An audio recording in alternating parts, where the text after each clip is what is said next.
앞으로 논술 강사나 학원 전망이 어떨까요? 사업 구상 중인데 언니가 조언해주시면 너무 감사할 것 같아요. 이렇게 얘기를 할게요. 논술학원은, 제가 솔직히 말하면은 논술 전문학원은 잘 모르겠어요, 거기는. 근데 그 논술이 교양으로서의 논술을 말씀하시는 거예요? 아니면은 대학교 갈 때 수시 입학에서 사용하는 수리 논술이나 인문 논술을 말씀하시는 거예요? 입시 전문이요? 아, 그럼 말씀드릴게요. 일산도 여러분 상당히 거대한 학군이거든? 근데 여기서 입시 처리되잖아? 그러면은 논술 강사를 못 찾아요. 내가 알기로, 물론 내가 아는 정보에 의하면은 일산, 인구가 100만이 넘는 도시예요, 일산. 이 일산 안에 수리 논술을 할 수 있는 강사가 한 명밖에 없대. 제대로 하는 사람이 한 명밖에 없어요. 그러니까 어중이 떠중이 말고 제대로 하는 사람이 한 명밖에 없다. 그래서 아이들이 서울로 가서 그 수리 논술 강의를 듣던가, 아니면은 서울에서 선생님을 모셔와 팀을 한 10명 짜가지고. 수리 논술은요 준비하기 겁나 힘듭니다.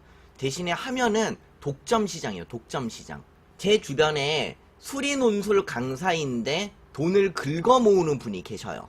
수리 논술로 돈을 긁어 모으는 강사. 농담이 아니라 돈을 갈퀴로 긁어가는 강사가 있었습니다. 진짜 수리 논술 강사예요.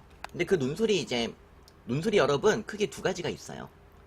하나는 말 그대로 그냥 논술을 공부하는 거고, 하나는 입시 논술이에요. 입시 논술이라는 게 뭐냐면은 수시 제도로 대학교를 갈 때 수리 논술을 보는 게 있어. 그러니까 수시 제도가 여러분 크게 네 가지로 나눕니다. 아주 크게. 학생부 교과 전형, 학생부 종합 전형, 예체능 전형, 그 다음에 학생부 논술 전형이라는 게 있어요. 수시 제도에. 근데 이제 학생부 교과 전형은 내신 성적만 가지고 대학을 가는 거예요. 학생부 종합 전형은 내신 점수와 각종 대외 활동과 이런 것들로 대학을 가는 거예요. 학생부 논술 전형은 내신 점수와 이런저런 스펙에다가 논술을 봐요. 그 대학교에 가서 논술을 봅니다. 제가 썰을 들으시는 분들의 이해를 돕기 위해서 설명을 하자면, 학생부 논술 전형, 이 논술을 시행하는 학교는 전국에 10% 정도밖에 안 돼요. 10% 정도 학교만 이 논술 전형을 합니다. 그럼 얼마 안 되죠. 그러니까 그럼 뭐지? 논술 전형은 별로 의미 없는 건가? 하는 생각이 드는데, 제가 학벌을 조장하는 건 아니고 그냥 팩트만 말할게요. 흔히 말하는 인서울권 학교는 다 해요, 거의 이거를. 2등급 정도 안에 들어가는 상위 대학들은 이 논술 전형을 다 해요. 그래서 통계상으로 보면 이 논술 전형이라는 게 10%밖에 적용을 안 하기 때문에 무게감이 없어 보이지만, 그 10%가 흔히들 말하는 상위권 대학들이에요. 우리가 가고 싶어하는 대학들. 그러다 보니까 사실상 100% 정도로 굉장히 중요해요. 근데 이거를 할 수 있는 강사가 많지가 않아요. 근데 강사들이 이걸 왜 안 하냐면요, 수요층이 일단 적어. 이것만 따로 하는 학원이 좀 적어요. 거의 없어. 그래서 어떤 사태가 벌어지느냐, 강사가 적고 학원이 적고 고객층이 적기 때문에 독과점이 발생합니다. 이름난 선생 하나가 있으면은 그 지역을 싹 쓸어 먹어요. 완전. 제가 봤던 선생님 얘기를 해드릴게요. 제가 봤던 선생님은 싹쓸이를 해가는 선생님이 한 분 계셨어요. 근데 어떤 식으로 싹쓸이냐면은, 이 선생님은 머리를 굉장히 잘 썼어요. 일단 실력은 기본이에요. 엄청난 강의력과 그 문제도 다 새로 만들어. 적중을 해야 돼. 수능 문제가 아니라 대학교마다 문제가 다르게 나오잖아요. 그거를 맞춰내, 이 선생님은. 거의 한 절반 정도 학교는 다 맞춰내더라고요. 이번에는 뭐 한양대에서는 이런 문제가 나올 거야. 예시 10개 줄게. 이 10개 중에 하나는 무조건 나온다. 이런 식으로 가르쳐. 근데 진짜 나와, 유사 문제가. 굉장히 이게 수능이 아닌데도, 수능처럼 범위가 있는 문제가 아닌데도 그걸 맞춰내. 자, 그건 기본인데, 그 기본인 선생님이 어떤 작업을 했냐면요, 근처 자사고 있죠. 그 자사고에 방과후 수업이 있어요, 여러분. 근데 그 일반 고등학교는, 이거 절대 여러분 무슨 학교 급을 나누는 얘기가 아닙니다. 그냥 제가 봤던 얘기하는 거예요. 일반 고등학교는 방과후 수업이 예를 들면은 뭐 미적분, 뭐 기하와 벡터, 이런 식으로 교과 과정에 대한 내용이에요. 근데 자사고라든가 특목고라든가 이런 압도적인 실력을 가진 학교 있죠.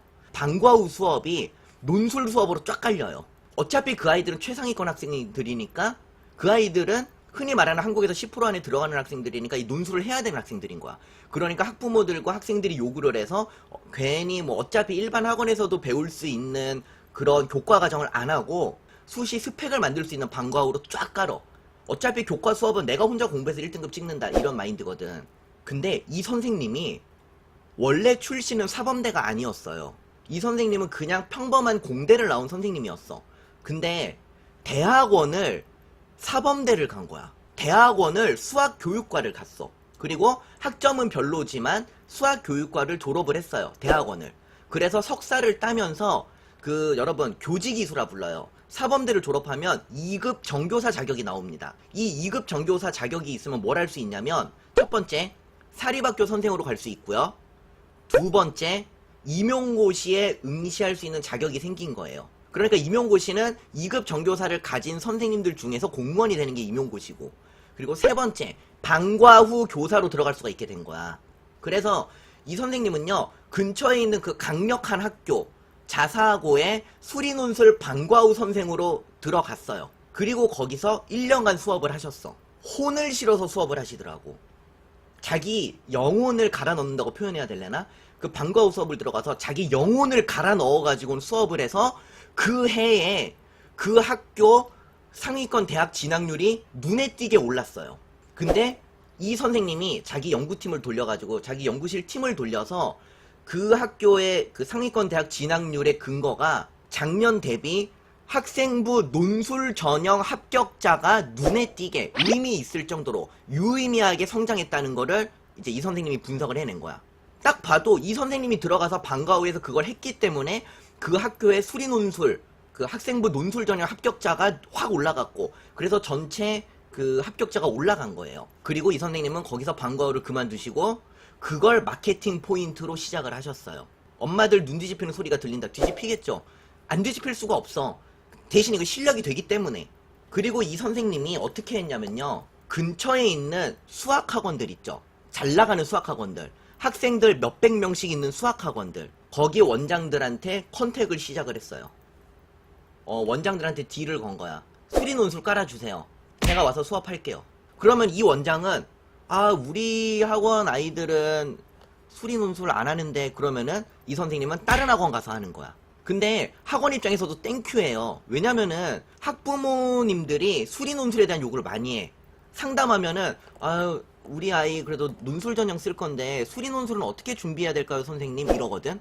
그러면 내 입장에서는 할 말이 없어. 왜냐면 나는 논술을 가르칠 줄 모르기 때문에 나는 할 말이 없거든. 근데 그런 선생님이 있으면은 내가 이 말이 가능해요. 어머님, 저희가 컨택한 선생님이 있습니다. 걱정하지 마세요. 저희가 논술 수업 깔아드릴게요. 그 실력 좋은 선생님, 진짜 실력 좋은 선생님 있어요. 그거 아시죠? 얼마 전에 그 학교에서 그 방과후 들어가셔가지고 쫙 애들 합격시켜놓은 그 선생님, 그거 주말 수업 지금 까는 거 얘기 중이니까 어머님들 기다려주세요. 그럼 학원 입장에서도 도움이 돼요. 그러면 그 선생님은 와서 어떻게 수업하냐면요, 기가 막히더라. 여러분, 일주일에 2번 수업해요. 토요일에 2시간, 일요일에 2시간. 합쳐서 딱 4시간밖에 수업을 안 해. 일주일에 4시간만 수업하고 100만원을 받아가요. 일주일에 4번 수업하고 100만원을 받아가. 근데 그거 한 번 수업할 때 한 20명, 30명 놓고 해요. 수업을 싹 모아가지고. 그래서 여러분 20명에 100만원이면은 2천만원이에요. 근데 이거를 비율을 학원에 10%만 주고 자기가 90%를 가져가요. 내가 말했잖아요. 일반 그런 어떤 내신 강사, 수능 강사는 저는 5대5까지만 경험해봤다 그랬잖아. 근데 그 선생님 그러더라고. 9대1이라고. 자기가 9 가져가야 된다. 무조건. 그리고 무조건 현금. 무조건 현금에 자기가 무조건 9 가져간다. 싫으면 하지 말아라. 나 딴 데 간다. 그리고 이런 거를 한 4개, 5개 학원에서 동시에 진행하더라. 토요일, 일요일이니까 2시간이잖아요. 10시부터 12시 한 번 하고 1시부터 3시 한 번 하고 1시간씩 쉬어가면서 학원 이동해야 되니까 4시부터 6시 한 번 하고 7시부터 9시 한 번 하고 그 다음에 10시부터 12시까지 한 번 하고 이러면 5번이잖아. 그런 분이 있더라. 진짜 너무 놀랬어. 와, 돈을 저렇게 버는구나. 돈을 저렇게 쓸어 담는구나 그냥. 그런 게 있더라. 진짜 내가 모르는 세상이다. 그랬어요 여러분. 그래서 그 논술하실 거면 그런 것도 한번 생각해 보세요. 정말. 여러분, 나 오줌 좀 놓을게. 나 오줌 너무 마려워 아까부터. 얘기하다 썰 풀다 말고 미안해요. 잠깐만요. 잠깐만요. 나 죽을 것 같아. 잠깐만. 여러분 미안해요. 미안해요. 나 죽을 것 같아서.